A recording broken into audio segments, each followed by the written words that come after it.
Doctor Mohammad Yunus যদি এখন কোনোভাবে চলে যায় তাহলে বাংলাদেশিদের কী অবস্থা হবে জানেন আপনি? বর্তমানে সুযোগ পেলে আমরা কিন্তু ডক্টর ইউনূসকে চুলে চড়াইতে অন্তর্বর্তীকালীন সরকার প্রশ্নমানে জর্জরিত করি, যেটা না সেটাও বলি। কারণ ওই যে একবার কথা বলার স্বাধীনতা পাওয়া গিয়েছে, কিন্তু বিগত 7 মাসে 200-রও অধিক আন্দোলন আর হঠাৎ করে সকল ক্ষেত্রে তীব্র বৈষম্য অনুভূত হওয়া জাতিকে নিয়ে তিনি যে কাজগুলো করেছেন সেগুলোর জন্য তার প্রতি কৃতজ্ঞতা জানানোটাও কিন্তু একদমই জরুরি।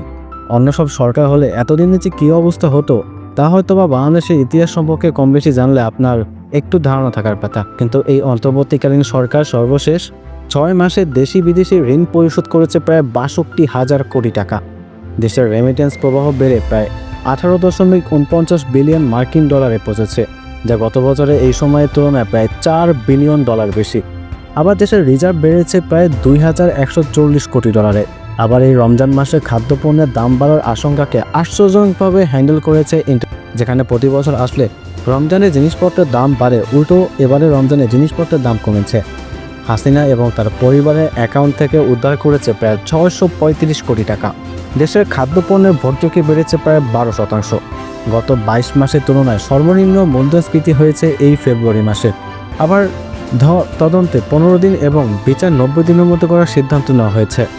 আওয়ামী আমলে অর্থনৈতিক কেলেঙ্কারির কারণে বাফুফের ওপর ফিফা নিষেধাজ্ঞা দিয়েছিল, বাফুফের ওপর সে নিষেধাজ্ঞা তুলে নিয়েছে ফিফা। সরকারি চাকরিতে প্রবেশের বয়স 30 থেকে 32 করা হয়েছে। স্কুলের বইগুলোতে হাসিনার উল্টাপাল্টা সিলেবাস আর পারিবারিক তোষামতের গল্প বাদ দিয়ে সাজানো গোছানো সিলেবাস দেওয়া হয়েছে। এখন থেকে প্রাথমিক শিক্ষা প্রদান শিক্ষকেরা পাবেন 2য় শ্রেণীর গেজেটের কর্মকর্তা মর্যাদা। সর্বশেষ জাতিসংঘের মহাসচিব 4 দিনের জন্য বাংলাদেশ সফরে এসেছেন। ভুটানের সফর এই সরকারের ওয়ার্ল্ড কার্ড রিকগনিশন বাড়াবে।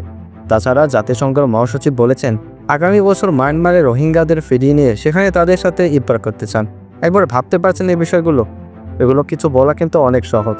তাছাড়া তাকে গালাগালি সহজ, নির্বাচন দ্রুত চাওয়াটা আরও সহজ। হাসিনায় রেখে যাওয়া ধ্বজভঙ্গ অর্থনীতিকে যে কারোর জন্য ঠিক করতে এসে ঘাম ছুটে যেত, এটা কিন্তু অস্বীকার করার উপায় নেই। পারত কিনা সেটা নিয়েও ঢের সন্দেহ ছিল। উপরন্তু অর্থনীতি, দ্রব্যমূল্য, মুদ্রাস্ফীতি ঠিক রাখতে না পারলে ক্ষমতা আসলেও যে টিকতে মুশকিল হবে এটা রাজনৈতিক দলগুলো ভালো করেই জানে।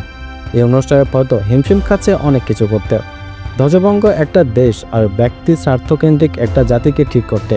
তারপরেও অনেক কিছু করছে এবং করবে। প্রফেসর ডক্টর মোহাম্মদ ইউনূস অন্তর্বর্তীকালীন সরকারের প্রধান উপদেষ্টা হিসেবে দায়িত্ব পালন করতে আপনি যদি সম্মত না হতেন তাহলে দ্বিতীয় অন্য কোনো ব্যক্তিকে আমরা সেই জায়গায় তখন চিন্তা করতে পারিনি। আপনার সাথে তো কারো তুলনায় হয় না এবং বাংলাদেশবাসী অবশ্যই তার প্রতি চিরকৃতজ্ঞ থাকবে।